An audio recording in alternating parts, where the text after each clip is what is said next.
टाकायचं आहे उकळत्या पाण्यामध्ये.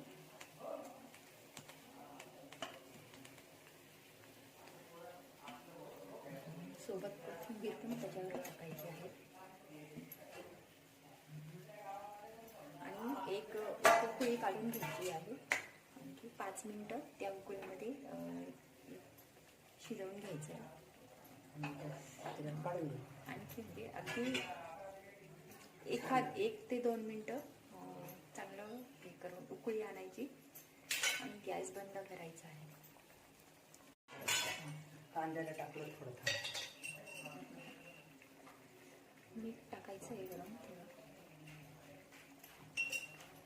मीठ टाकायचं,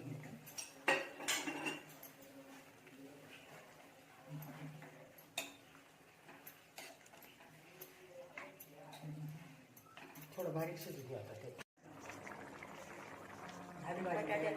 बटाट्याची भाजी पूर्ण शिजून गेली आहे. आता काढून घ्यायची आता.